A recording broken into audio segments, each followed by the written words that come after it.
हमारे आज़ाद मुल्क की सरजमीन पर ऐसे कई मजालिम हैं जो कहीं रिपोर्ट नहीं होते, यानी इनकी शिकायत दर्ज ही नहीं होती, क्योंकि इन मजलूमों को इल्म होता है कि इनकी दाद रसी नहीं होनी। आखिर पुलिस पर आवाम का अदम एतमाद क्यों है, ये और बहुत कुछ जानने के लिए आज हम पहुंचे हैं SSP ऑपरेशन लाहौर के दफ्तर में, और उनसे जानेंगे कि आखिर पुलिस पर आवाम का अदम एतमाद क्यों है और पुलिस का किरदार मनफी होने की वजह से आवाम में अदम तहफ़्फ़ुज़ क्यों पाया जा रहा है। ये और बहुत कुछ जानेंगे, हमारे साथ रहिएगा।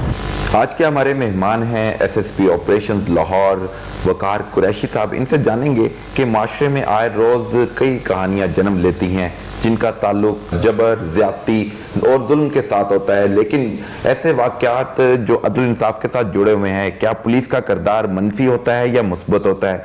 सर, सबसे पहले तो आपसे जानेंगे कि ये पुलिस का किरदार किस अहमियत का हामिल होता है जब जुल्म, जबर, ज़्यादती के वाक़यात रूनमा होते हैं तो पुलिस अदल इंसाफ में देरी कर देती है, मुकदमात का इंदराज जल्द नहीं किया जाता, अगर कर लिया जाता है तो उसमें ऐसी दफ़ा शामिल की जाती हैं जिसका मुजरिम फ़ायदा उठा लेते हैं। दरअसल सबसे पहले तो ये समझने की ज़रूरत है हमारे भाई के पुलिस जो है ना वही अथॉरिटी यूज़ करती है जो रियासत ने उसको दी है और सोसाइटी ने एग्री किया है कि पुलिस ये काम करेगी। पुलिस ऑफिसर्स रियासत और आवाम के बिहाफ पर एक्ट करते हैं उस तरह जिस तरह उनकी मर्ज़ी है। जो कवानीन हैं वो मौजूद हैं, उनको डेवलप करने की ज़रूरत है, और मौजूदा हालात के तनाजुर में जिस तरह इंफॉर्मेशन का बड़ा रेवोल्यूशन आ चुका है, नई नई डेवलपमेंट्स हो रही हैं, लोगों को access to speedy movement, speedy information, और उनको खुद से अपनी वीडियोस और वो सारा कुछ अपलोड करने की इजाज़त है। इन सारी चीज़ों के तनाजुर में काफ़ी स्पीडी रिस्पांस रिक्वायर्ड है। उस हवाले से पुलिस के रिसोर्सेज, पुलिस की ट्रेनिंग, उसमें लगातार जो है ना वो बेहतरी लाने की ज़रूरत है। पब्लिक को भी इस चीज़ को समझना चाहिए कि जिस तरह रेवोल्यूशनाइज हुआ है ये सब कुछ, इंफॉर्मेशन का रेवोल्यूशन आया है, स्पीड ऑफ मूवमेंट का रेवोल्यूशन आया है, और जिस तरह टेक्निकल गैजेटरी हर एक के पास आ गई है, उस स्पीड के साथ हमने डेवलप नहीं किया। तो सर्टेनली कुछ टाइम लगेगा इंशाअल्लाह ताला। और पुलिस की जो सर्विसेज होती हैं आवाम के लिए वो सर्टेनली पॉजिटिव होती हैं। अगर कोई किसी हवाले से लैग बिहाइंड कर रहा है, पीछे रह रहा है, तो उसका ये नहीं मतलब कि वो खुद नहीं चाह रहा कि वो सर्व ना करे। उसकी वजह बाज़ औक़ात वसाइल की कमी होती है, अफरादी क़ुव्वत की कमी होती है, बाज़ औक़ात टेक्निकल एक्सपर्टीज़ की कमी होती है, और बाज़ औक़ात जो एक तनाजुर से आम लोग नहीं देख सकते वो चीज़ों का हकीकी मफ़हूम है या हकीकत है। आपके सामने जो वर्जन दिया जाता है किसी की तरफ से, हमेशा वो हकीकत पर मबनी नहीं होता। एक बंदा अगर किसी एडवर्सरी के अगेंस्ट कोई वर्जन देता है तो ज़रूरी नहीं होता कि वो हमेशा दुरुस्त हो। बाज़ औक़ात पुलिस इनोसेंट एक्यूज़्ड को बचाने के लिए भी थोड़ी सी ताख़ीर करती है। उसका मकसद महज यही होता है कि जो शरीफ शहरी हैं अगर उन पे ऐसी एलिगेशंस लगाई जाएं या उनको इन्वॉल्व किया जाए गलत चार्जेस में, तो ऐसा ना हो कि उनको इस प्रोसेस से, जो इन्वेस्टिगेशन का या क्रिमिनल प्रोसेस है, उससे नाहक कोई तकलीफ़ हो। इस हवाले से भी देखभाल के चलना इसलिए ज़रूरी होता है कि एक्यूज़्ड को भी और कंप्लेनेंट को भी, दोनों को। इसी को बात को आगे लेके चलते हैं। मीनार पाकिस्तान में एक बड़ा अफसोसनाक वाक़या पेश आता है जहाँ पर खतून के साथ दराजी की जाती है, मोबाइल फुटेजेस बनाई जाती हैं।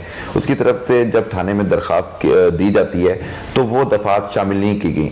फिर हालात को देखते हुए फिर इन्वेस्टिगेशन विंग की तरफ से मज़ीद दफ़ात का ऐड कर देना, ये एक सवालिया निशान है। क्या हम पहले मुकदमात के इंदराज में वो दफ़ा शामिल नहीं कर सकते थे?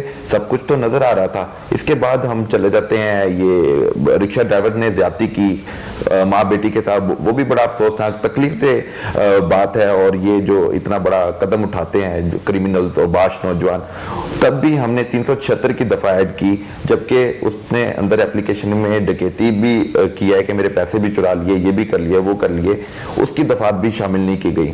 ये हम क्यों मुकदमात के दर्ज करने के बाद खुद को बेहतर करने की कोशिश करते हैं? पुलिस पहले क्यों नहीं अपना काम सही तौर पर सर अंजाम देती? बाज़ औक़ात इस तरह होता है कि दफ़ात का इत्तलाक जो है ना वो हतमी चीज़ नहीं है कानूनी तौर पर।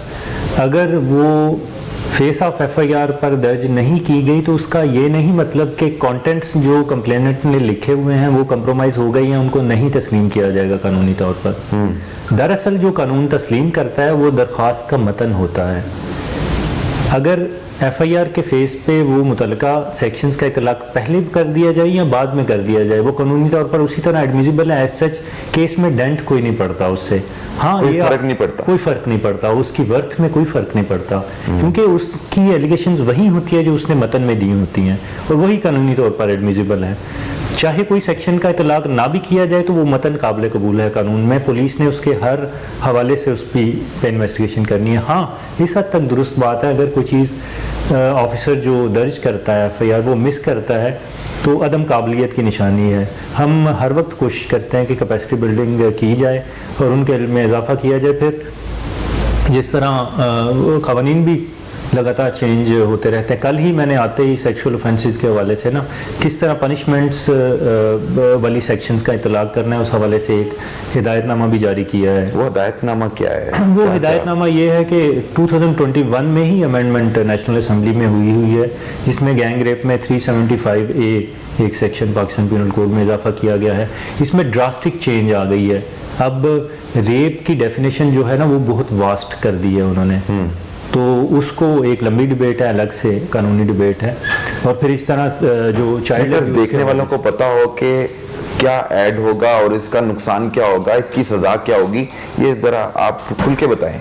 उसमें एक चीज़ जो 375 में रेप की डेफिनेशन की है नेशनल असम्बली ने, उसमें एक तो डेथ पनिशमेंट जो है रख दी गई है। पहले इम्प्रिजनमेंट फॉर लाइफ और थी। इस तरह सोडोमी जो का केस था 377 में पहले दर्ज होता था। इन फैक्ट अब मेल फीमेल ट्रांसजेंडर तीनों के साथ अगर जिनसी ज्यादती की जाती है, चाहे वो in the form of penetration है या अदरवाइज किसी सेक्सुअल ऐसे एक्ट से जो एक्सप्लिसिट है, तो उसमें सज़ा वही है तीनों के लिए।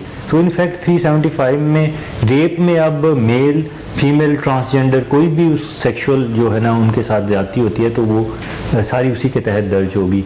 अगर ज़्यादा अफराद करते हैं वो 375A के तहत दर्ज होगी। इसी तरह जो है ना माइनर के साथ उसकी पर्टिकुलर प्रोविजन पहले से मौजूद थी 376 सब क्लॉज 3। इसी तरह एक और बड़ी इंपॉर्टेंट जो एडिशन है लॉ में वो 377B है, एक सेक्शन लॉ में 2016 में ऐड हुई, 17 में गालिबन ऐड हुई थी। वो बड़ी इंपॉर्टेंट है, वो चाइल्ड अब्यूज़ के हमारे प्राइम मिनिस्टर साहब बहुत ज़्यादा इस पे स्ट्रेस कर रहे हैं और ये आइंदा आने वाली जनरेशन को बचाने के लिए इंतहाई ज़रूरी प्रोविज़न है जो कि नेशनल असम्बली ने बिल्कुल इनकॉर्पोरेट की हुई है। वो ये है कि 18 ईयर्स से कम कोई भी जो चाइल्ड है उसके साथ किसी किस्म की भी छेड़खानी या सेक्सुअल उसको ऑफर या उसको कोई मोलेस्टेशन वाला फेल करता है तो अगर 7 साल तक सजा है उसकी। 7 साल तक सजा है। लेकिन जो ट्रांसजेंडर हैं, जो वुमेन हैं, गर्ल्स हैं, मर्द हजरात हैं, अगर उनके साथ कोई ऐसा वाकया पेश आ जाता है तो उसके लिए सजाए मौत। जी बिल्कुल, वो है जो सेक्सुअल ऑफेंस है। सेक्सुअल ऑफेंस जब कोई कमिट कर देता है, चाहे वो मेल है, चाहे फीमेल है, चाहे ट्रांसजेंडर है, उसके लिए death and imprisonment of life दोनों की प्रोविजन मौजूद है अब। बिल्कुल ठीक है सर। लाहौर शहर में अवाम में एक अदम तहफ़्फ़ुज़ पाया जा रहा है। इतने बड़े वाक़यात रूनमा होने के बाद पब्लिक जो ट्रांसपोर्ट है उस पर बैठने के लिए एक आम शहरी कतराता है, डरता है, खौफ में मुब्तला हो चुका है। किस तरह हम उनको तहफ़्फ़ुज़ देंगे और जो इस तरह के वाक़यात को रोका जा सके? देखिए, एक तहफ़्फ़ुज़ की सूरत तो ये है कि हम बाहमी तौर पे कम्युनिटी मिल के चलें, इन ख़तरात से हम आगाह रहें। ऐसी बात नहीं है कि एक जो प्रूडेंट आदमी है, समझदार आदमी है, उसको प्रीकॉशंस नहीं लेने चाहिए। बिल्कुल हमें पता होना चाहिए कि हमने किस वक्त किस तरह ट्रैवल करना है और उसके लिए एडवाइजरी जारी करना भी सरकारी इदारों की ज़िम्मेदारी है, जिनमें एक पुलिस भी शामिल है। और वो हम इंशाल्लाह ताला उस कैंपेन का आगाज़ करेंगे भी कि हम एडवाइजरीज जारी करेंगे कि इन चीज़ों को।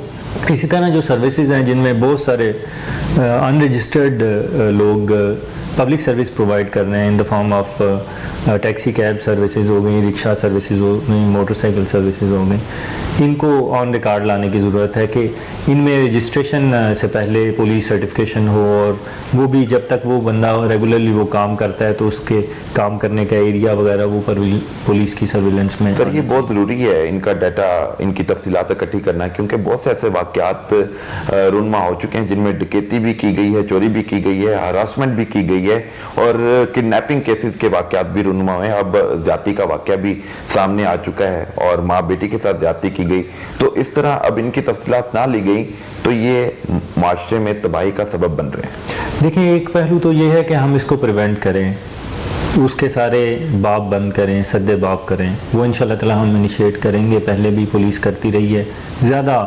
बेहतर अंदाज में करने की कोशिश करेंगे। इसके साथ साथ एक पहलू अखलाकी गरवाहट का भी है जो कि दरअंदाज हो चुकी है हमारी सोसाइटी पे। वो ये है कि जो प्रेजेंट रेवोल्यूशन है मीडिया का, access to very open information and access to explicit content जो पब्लिक में आता है, उससे एक हैजानी कैफियत लोगों पर तारी है जिन्होंने उस माहौल में कभी परवरिश नहीं पाई। उसको रेगुलेट करना भी बड़ा इम्पोर्टेंट है। और फिर हमारी जो इस्लामी रवायात हैं, हमारी जो पाकिस्तानी रवायात हैं, बेहतरीन हैं इंसान की मोरालिटी के लिए, उनको तरवीज देना बहुत इम्पोर्टेंट है। अभी कुछ ही दिनों पहले प्राइम मिनिस्टर ऑफ पाकिस्तान ने जो इनिशिएटिव किया है, करिकुलम यूनिफॉर्म किया है और उसमें तरबियत की भी प्रोविजंस हैं, मैंने कुछ उसके कंटेंट्स पढ़े हैं। तो इस तरह बच्चों से लेके अखलाकी तरबियत इंतहाई ज़रूरी है ताकि उनको और उनके कंडक्ट को रेगुलेट करने वाला उनका इंटरनल भी कोई मैकेनिज़्म हो, को कॉन्शियस ज़मीर भी ज़िंदा हो। बिल्कुल ठीक तो एक पहलू ब पहलू ये तरबियत का भी कॉन्सेप्ट है। मगर पुलिस अपनी जो है वो प्रिवेंटिव और जो लॉ इन्फोर्समेंट की ज़िम्मेदारी से पहलू तही नहीं कर सकती। हम इंशाल्लाह ताला इसको बेहतर से बेहतर करेंगे। 15 की कॉल्स पर बहुत ही तहफ़्फ़ुज़ात है आवाम को। एक बार कॉल की जाती है, 2 बार की जाती है, 3 बार, 4, 5, 6 बार कॉल करने के बाद रिस्पॉन्ड किया जाता है। जब तक हालात बहुत यकसर बदल चुके होते हैं, हालात गंभीर हो चुके होते हैं। और मीनार पाकिस्तान वाला भी वाक़या उसकी एक मिसाल है कि चौथी कॉल पर वो पुलिस वहाँ पर पहुँचती है। क्या 15 के सिस्टम को भी बेहतर किया जाएगा? इसका टाइम रिस्पॉन्ड क्या है और किस तरह बेहतरी लाई जाएगी? दरअसल 15 का रिस्पांस जो है ना 3 चीज़ों पर मबनी होता है। एक तो ये कि आप ये चेक करें कि 15 पे कितनी प्रैंक कॉल्स आती हैं। रियली 70% कॉल्स जो हैं, अगर आप डेटा कलेक्ट करें तो वो फेक होती हैं या बढ़ाओ चढ़ाओ करके बताई गई होती हैं जो एक्चुअल सूरत में नहीं होती हैं। वो साइकी रिस्पॉन्डर की को डिटरमिन करती हैं। ये एक बड़ा नेगेटिव सा है पहलू कि जब आपको बहुत सारी फेक इन्फॉर्मेशन आ रही हो तो आपका रिस्पांस भी मुबहम होता है बाज़। तो इस ज़हनी सूरत हाल से भी बाहर निकालने की ज़रूरत है पुलिस ऑफिसर को कि आपको बड़ी एक्यूटली पहचाननी चाहिए कि कौन सी ट्रू कॉल है और कौन सी फेक कॉल है।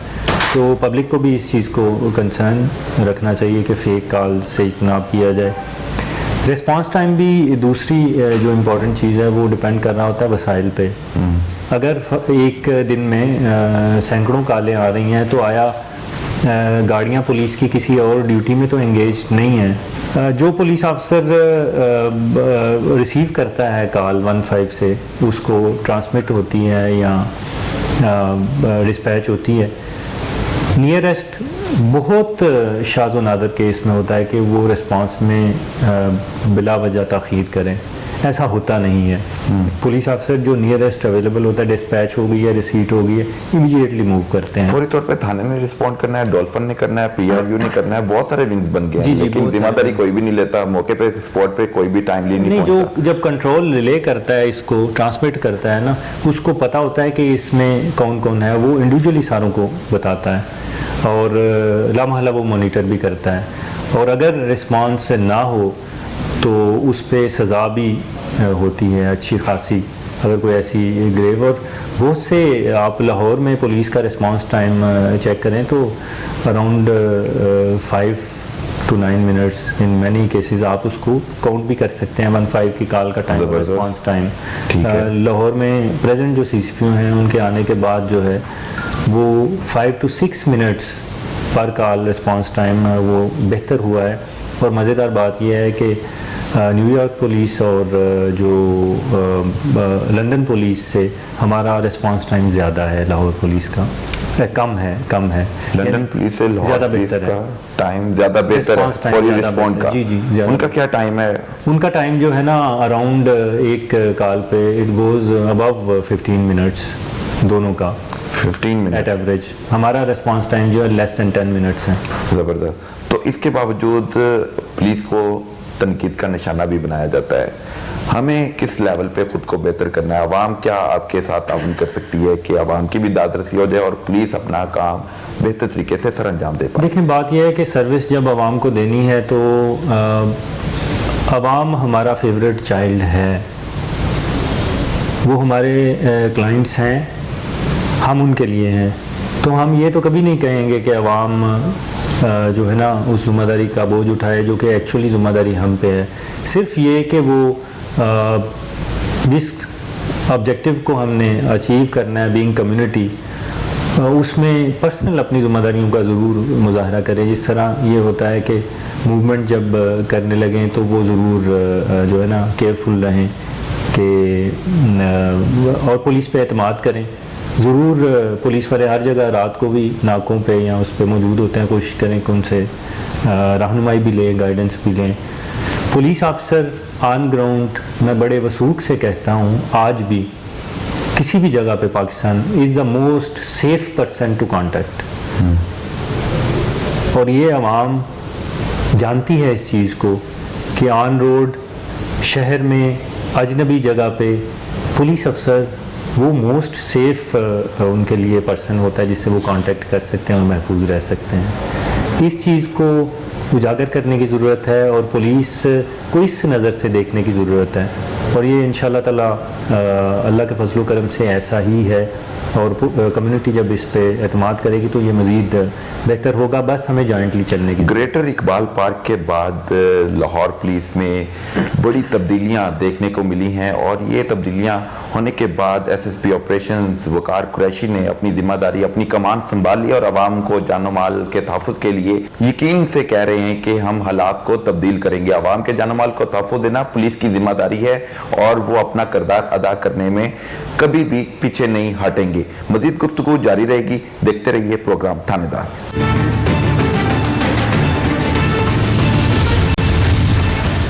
वेलकम बैक नाजरीन। हम बात कर रहे थे लाहौर पुलिस की कारकर्दगी के हवाले से और कारकर्दगी को बेहतर बनाने के लिए इनिशिएटिव लिए जाते हैं। नए तैनात होने वाले एसएसपी ऑपरेशंस वकार कुरैशी हमारे साथ हैं, इनसे जानेंगे सर बड़ी तब्दीलियां हो गई, DIG operation, SSP operation, SP city, DSP Badami Bagh, SHO Lari Adda, इनकी गलती क्या थी और क्या हम अब यकीन से कह सकते हैं कि आइंदा ये गलती नहीं दोहराई जाएगी? बेसिकली पुलिस ऑफिसर्स तमाम ही ये कोशिश करते हैं, एक तो गवर्नमेंट की पॉलिसी को with in legal bounds implement करें और दूसरा लॉ को इम्प्लीमेंट करें। उसमें पब्लिक पॉलिसी अगर बाज़ का ये डिक्टेट करती है कि एक ऑफिसर चेंज होता है तो ट्रांसफ़र पोस्टिंग जो है ना उसको बॉडी ऑफ पुलिस पे इफ़ेक्ट नहीं करना चाहिए। चाहे साजिद कियानी साहब हैं, चाहे अभी सोहेल चौधरी साहब हैं, लॉ वही है, उन्होंने इम्प्लीमेंट करना है लॉ को। तो मेरा ख्याल है कि बड़ी होल हार्टेडली उन्होंने भी सर्व किया, ये ऑफिसर भी सर्व करेंगे, आने वाले ऑफिसर्स भी सर्व करेंगे। ये हमारा मोटो है कि हमने लोगों को सर्व करना है और लॉ को इम्प्लीमेंट करना है, उसमें तो दूसरी गुंजाइश ही नहीं। लाइन एक ही है और वो कभी चेंज नहीं होती। मेरे ख्याल में लाहौर पुलिस का अभी भी मोराल बहुत हाई है, तब भी बहुत हाई था और इंशाल्लाह ताला सर्विस में कोई कमी नहीं आएगी किसी भी ऑफिसर के होते हुए।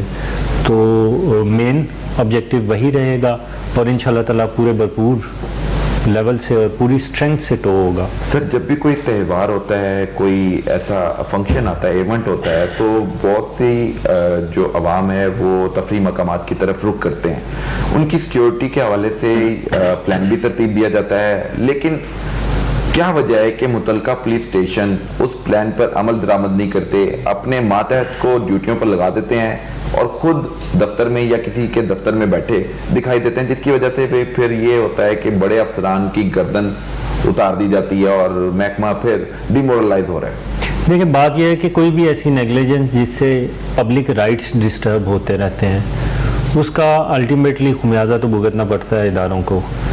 और उसमें मैसेज ये जाता है कि हमने कोई भी दकीका फ़रोग़-ज़ाश्त नहीं करना पब्लिक सर्विस में, हमने इम्प्लीमेंट करना है, हमने कोई ऐसी सेंस देनी है। हमारा गवर्नमेंट का, पूरी सोसाइटी का एक कॉन्ट्रैक्ट और ये फ़र्ज़ है कि पब्लिक का एक जो गरीब से गरीब बंदा है ना, वो अपने आप को बगैर किसी सिक्योरिटी के वो सेफ महसूस करे। कोई एक इंसिडेंट जिससे पब्लिक के किसी बंदे के जान माल इज़्ज़त को अदम तहफ़्फ़ुज़ का एहसास होता है ना, बिल्कुल हमें सबको भुगतना चाहिए और यही हाल मार्क है।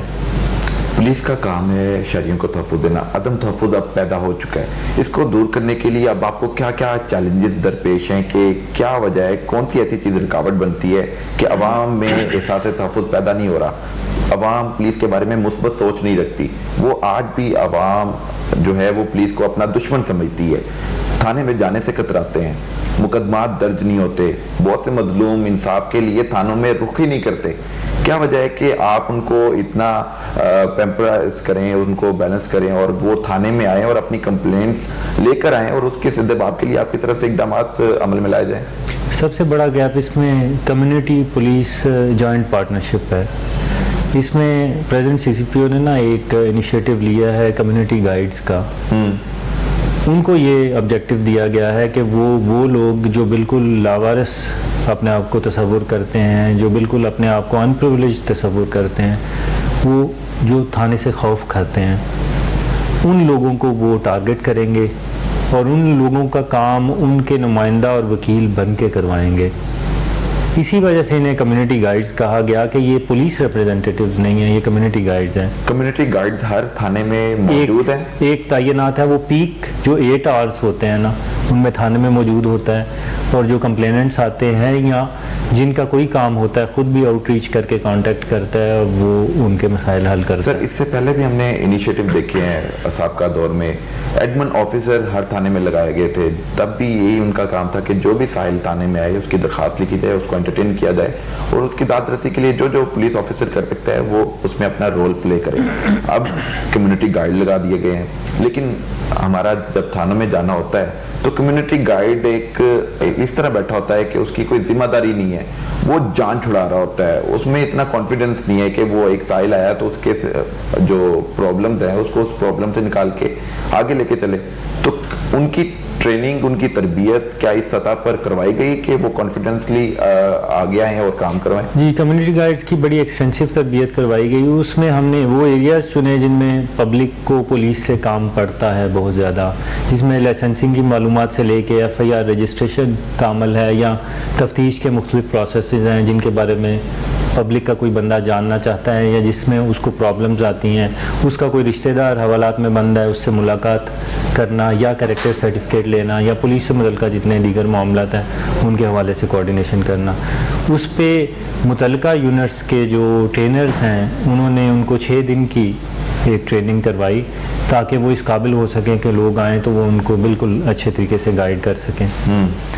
सिर्फ ये नहीं होता कि आपका काम इमीडिएटली कोई बंदा करवा सके, होता ये है कि आपको दुरुस्त तरीके से गाइड कर सके और अगर आप थाने में आए तो आपका हमदर्द और खैरखा बन के आपके साथ जा सके। जरूरी नहीं कि आधी परेशानी तो वैसे ही हल हो जाती है, आधी परेशानी उसको हल हो जाती है और के लिए पानी पूछ लिया गया। जब कम्युनिटी गाइड 2 दफ़ा 3 दफ़ा उसको लेके जाएगा और ऑन रिकॉर्ड वो बंदा आएगा तो उसका काम भी हो जाता है, ऐसा नहीं कि नहीं होता। तो ये एक हमारा सिस्टम है, थोड़ा सा रिट्रोग्रेसिव सिस्टम है क्योंकि पुराने कवानीन पर मबनी है, उसमें रिफॉर्म्स की ज़रूरत है, उसमें हमारा जो वसाइल का कंपोनेंट है वो काफ़ी लैग करता है। जिस तरह मुंबई पुलिस से अगर आप कंपेयर करें तो मुंबई में लाहौर से थोड़ा सा बड़ा इलाका है, 3 करोड़ की आबादी है और पुलिस की तादाद इतनी ही है जितनी पूरे पंजाब पुलिस की है। अच्छा जी, मेट्रोपॉलिटन मुंबई पुलिस अफरादी कुव्वत वहाँ पे ज़्यादा है, 1,98,000 के करीब वहाँ की और यहाँ पे कितनी? यहाँ पे 33,000। बदकिस्मती ये है कि हमारी अफरादी कुव्वत नहीं बढ़ रही, अफरादी कुव्वत भी कम, आबादी बढ़ रही है लेकिन आबादी जो भी बढ़ रही है, पुलिस की तादाद में इजाफा है वो नहीं हो पा रहा, जिसकी वजह से मुश्किलात आपको पुलिस के ह्यूमन रिसोर्स भी कम है as compare to the requirement of service public की, ज़ाहिर वसाइल भी कम है। हम और आप सारे ये समझते हैं कि हमारे पास जितने वसाइल हैं प्रोपोर्शनेटली पुलिस को उतने ही मिलने हैं। हम एक बहुत ज़्यादा अमीर मुल्क नहीं है तो इन वसाइल के अंदर रह के हमें अपने एटीट्यूड से, अपनी सर्विस से हमें इम्प्रोवाइज़ करना होगा कि हमने किस तरह पब्लिक को सर्व करना है। इसका सबसे बड़ा मेरे ख्याल में जो तरीक़ाकार है वो कम्युनिटी को अपने साथ मिला लेना है।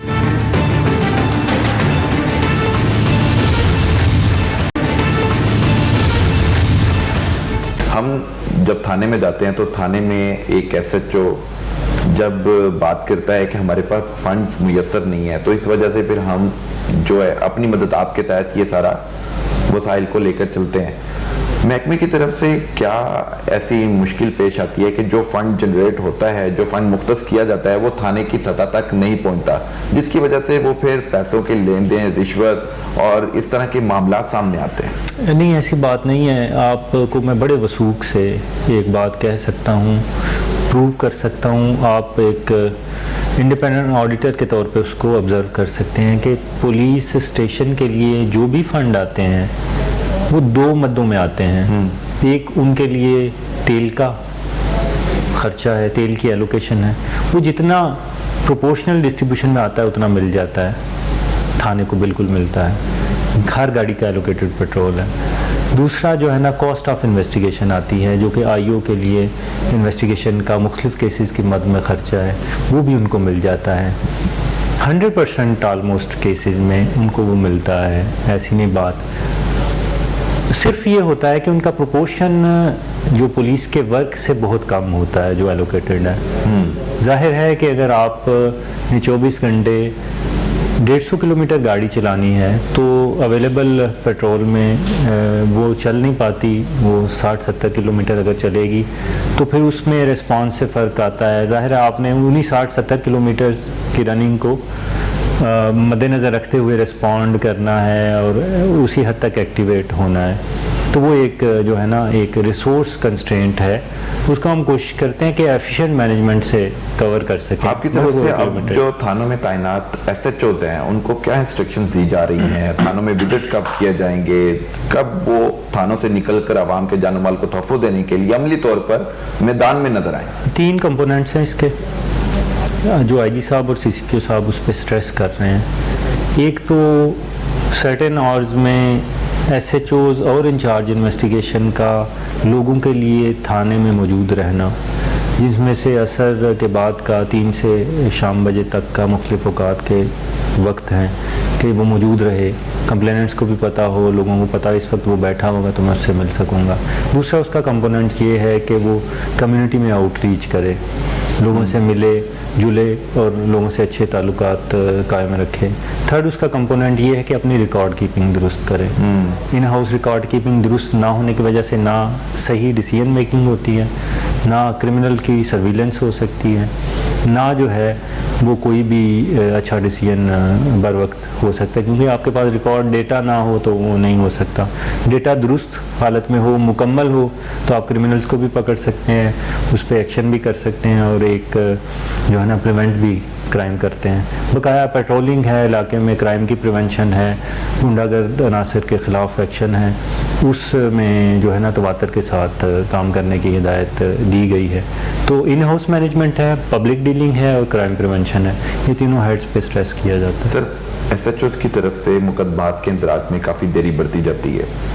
वाकया 2-3-4 दिन पहले का होता है, लेकिन जब इशू हाईलाइट होता है तो उसके बाद पुलिस हरकत में आती है, मुकदमे का इंदराज भी किया जाता है, तब तफ्तीश भी नहीं की जाती और ये प्रैक्टिस चल रही है। ये प्रैक्टिस अब कब ख़त्म होगी? आपके आने के बाद क्या तब्दीली आएगी?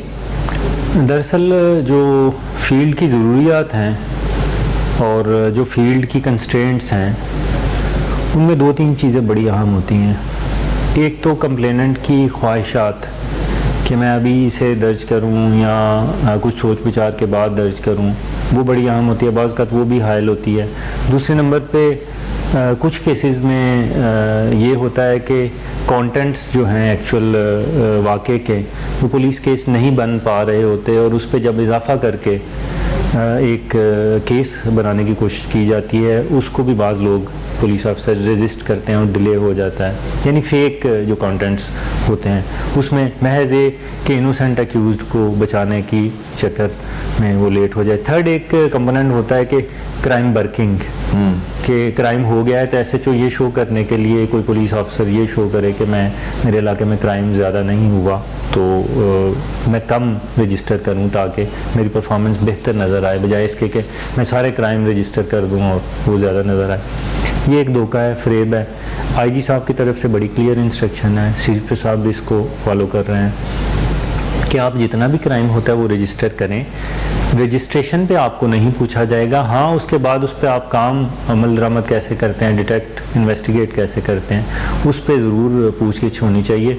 तो हमें रियल टाइम में जो कुछ सोसाइटी में होता है उसको ऑन रिकॉर्ड लाना चाहिए। ये ट्रेंड बन रहा है पुलिस में। ज्यादती होती है एक आम आदमी के साथ, लेकिन पुलिस ज्यादती कर रही होती है मुकदमात का गलत इंदराज करके। पुलिस कहती है कि उनके मुताबिक मुकदमात की तहरीर हो, फिर मुकदमात का इंदराज अमल में लाया जाएगा। डकैती को नौसरबाजी में तब्दील कर देते हैं, चोरी को कहते हैं कि आप पर्चा ही ना करवाएं, और जब हरासमेंट केस होता है तो उसमें कहते हैं कि नहीं जी हम आपकी सुलह करवा देते हैं। फिर मसला ये बनता है कि वो छोटा मसला बड़ा सामने बनकर आता है, और इस वजह से फिर ये जो अफसरान की तब्दीलियां ये भी हम देखने को मिलती हैं। क्या हम एसएचओस को जिम्मेदार करार पाएंगे कि वो अपनी जिम्मेदारी ऐसे अंदाज से नहीं सर अंजाम दे पा रहा? मुकदमे के अंदराज, तफ्तीश, हर पहलू को देखना एसएचओ की जिम्मेदारी है, लेकिन उसकी एक गलती बड़ी बीमारियां सामने लेकर आती है। दरअसल एक हमारे जुडिशल सिस्टम में ना रिवायत पड़ गई है कि हम एफआईआर को बहुत ज़्यादा सेंसिटिविटी देने लगे हैं, जबकि जो क्रिमिनल प्रोसीजर कोड है, जो ज़ाब्ता फौजदारी है जिसके तहत एफआईआर दर्ज होती है, वो ये कहता है कि ये सिर्फ एक पीस ऑफ इंफॉर्मेशन है। मगर अब ये रिवाज पा गया है कि हर जगह पे इसको एक सेक्रेड पीस ऑफ पेपर के तौर पे जाना जाता है, जिसकी वजह से जब वो दर्ज हो जाता है तो अगर कंटेंट्स उसके गलत भी हों तब भी एक्यूज्ड के लिए एक मुसीबत पड़ जाती है। उसका बेल लेना उसमें से, और अगर वो गिरफ्तार हुआ है तो कई माह जो है ना वो जेल में रहना, और बाज़ का इस तरह की चीज़ें हो जाती हैं कि बहुत ज़्यादतियाँ हो जाती हैं। हमें एफआईआर की हकीकत को पूरे जुडिशल सिस्टम को समझना चाहिए कि ये पीस ऑफ इंफॉर्मेशन के तौर पे जब सामने आएगा, और उसके बाद जब तफ्तीश होगी और जो हक़ाइक़ तफ्तीश में सामने आएंगे उसकी बिना पर अगर डील किया जाएगा तो फिर मेरा ख्याल है कि सच दर्ज होना शुरू हो जाएगा। अवाम की तरफ से जो रजिस्ट्रेशन, अवाम की तरफ से जो दरखास्तें दी जाती हैं, एप्लीकेशन दी जाती हैं, वो तो झूठी तस्वुर की जाती हैं एसएचओ की नज़र में। लेकिन जब एक एसएचओ कारकर्दगी के लिए कहीं रेड करता है तो उसको सच बना देता है, झूठ को सच बनाकर पेश करता है, तो उस पर आप क्या इनिशिएटिव ले रहे हैं? गलत पर्चे देने वालों के खिलाफ कार्रवाइयाँ होंगी? अब कोई माफ़ी की गुंजाइश ही नहीं है इसमें। अगर कोई बंदा पाया गया कि जिसने गलत पर्चा दिया है, किसी को गलत फंसाया है, तो बिल्कुल उसको सख्त से सख्त सज़ा दी जाएगी, इंक्वायरी की जाएगी, और ये मौका ज़रूर किया जाएगा कि वो अपना दिफा पेश करें। ना होने की सूरत में कोई रियायत नहीं बरती जाएगी। टिकटॉकर आयशा अकरम के हवाले से जो एक बड़ा अफसोसनाक वाक़या सामने आया, सबकी नज़र से भी गुजरा, इस तरह के वाक़यात को रोकने के लिए आप पब्लिक को क्या मैसेज देते हैं? पब्लिक अपना क्या किरदार अदा कर सकती है, और एज अ पुलिस ऑफिसर उसको क्या करना चाहिए फौरी तौर पर? पब्लिक को तो ये याद करना चाहिए कि हम किसी मगरबी मुल्क के रिहायशी नहीं हैं। हमारे यहाँ रिवायत ये है कि जो छोटी उम्र की खातून है वो बेटी और बहन होती है, जो बड़ी उम्र की खातून है वो खाला या माँ होती है। तो इसी तर्ज पे हमारे गांव में, हमारे शहरों में हमारे वालिदैन हमारी परवरिश करते रहे हैं, और हर बंदा जो पब्लिक में किसी पब्लिक प्लेस पे है वो ये ज़िम्मेदारी महसूस करे कि कोई बच्ची, कोई इस तरह की खातून अगर उसके साथ कोई उबाश इस तरह की ज़्यादती कर रहा है तो वो बिल्कुल उसको कड़े तरीके से डील करें, सोसाइटी एक रिस्पॉन्स दे उस पर। पुलिस के लिए ये है कि पुलिस ने बिल्कुल इसको सख्ती से डील करना शुरू किया है। उसमें आते ही मैंने भी और सीसीपीओ साहब की डायरेक्शन पे ये हिदायत की है कि पब्लिक प्लेस पे अगर कोई भी किसी फ़ीमेल की मॉडेस्टी को डिस्टर्ब करता है तो हम एक सेकंड के लिए भी जो है उसको गुंजाइश नहीं देंगे। बिल्कुल FIR रजिस्टर होगी और हम ये समझेंगे कि वो ना सिर्फ एक कानून तोड़ रहा है बल्कि हमारी रवायात की धज्जियाँ भी बखेर रहा है, और there would be no any leniency for that person, और हम इसको बिल्कुल आहनी हाथों से निपटेंगे। लाहौर शहर को आप जैसे ऑफिसर की ज़रूरत थी, आपके आने के बाद क्या तब्दीलियाँ आने वाली हैं, तरजीहात क्या हैं? तरजीहात पब्लिक सर्विस है, पब्लिक कोऑपरेशन है, और पब्लिक से मुराद वो आम शहरी हैं जो शरीफ हैं, कानून के भी ताबेदार हैं और अपनी रवायत के भी ताबेदार हैं। हर वो बंदा जो वायलेटर है हमारी रवायत का या कानून का, हम उसके साथ नहीं हैं। हम उन जनरल पब्लिक के साथ हैं जो शरीफ है और पाकिस्तानी है। ठीक है, और जो जुआ, मंशात, शराब, इस तरह के गैर कानूनी ये वही में मुलविस हैं, तो उनके लिए क्या मैसेज? ये सेकेंडरी कैटेगरी है, उनके लिए कानून की जो कड़ी से कड़ी है वो इंशाल्लाह ताला काम करेगी। सर, बहुत से ऐसे केसेस रिपोर्ट होते हैं लेकिन वो थानों तक जाने से कतराते हैं। क्या हम उन मुतासरीन को, उन मजलूमों को इंसाफ देने के लिए अपने तौर पर इनिशिएटिव लेंगे कि जो मुल्ज़म ने ज़्यादती की है उस मजलूम का अदाला किया जाए? जी बिल्कुल, बहुत सारे ऐसे केसेस हैं जिनमें पुलिस खुद मुद्दई बन जाती है, कंप्लेनेंट बन जाती है, जिसमें वो समझती है कि पब्लिकली कोई बंदा बदमाशी कर रहा है तो उसको रोकना ज़रूरी है, डेटरेंस स्टेट की क्रिएट करना ज़रूरी है। तो आपको बहुत सारे ऐसी FIRs मिलेंगे, मसलन एरियल फायरिंग अगर कोई करता है या गुंडागर्दी करता है या किसी किस्म का कोई इंक्रोचमेंट्स करता है, तो उस पर आप देखेंगे कि 90% केसेस में पुलिस खुद मुद्दई बनती है रियासत की तरफ से। तो इंशाल्लाह ताला ऐसे पब्लिक ऑफेंसेस करने वालों के खिलाफ बिल्कुल जबरी तौर का एक्शन होगा और उसमें कोई रियायत नहीं बरती जाएगी। बिल्कुल ठीक है। SSP ऑपरेशन वकार कुरैशी से हमारी बड़ी अच्छी गुफ्तगू रही और कई पहलुओं पर नज़र दुहराई गई, और उनका कहना है कि आवाम के जानो माल को तहफ़्फ़ुज़ देने के लिए और पुलिस की तरफ से जो हीले बहाने अपनाए जाते हैं और मुकदमात के इंदराज में देरी बरती जाती है, झूठे मुकदमात का इंदराज किया जाता है, तो उसमें अब किसी किस्म की रियायत नहीं है। अगर कोई पुलिस ऑफिसर या कोई पुलिस मुलाजिम इस तरह की घिनौनी हरकत करता है झूठे मुकदमात के इंदराज के हवाले से, तो उसका एहतसाब होगा। नाज़रीन, अब तक के लिए इतना ही, अगले हफ्ते फिर मुलाकात होगी, तब तक के लिए इजाज़त दीजिए। अल्लाह हाफिज़।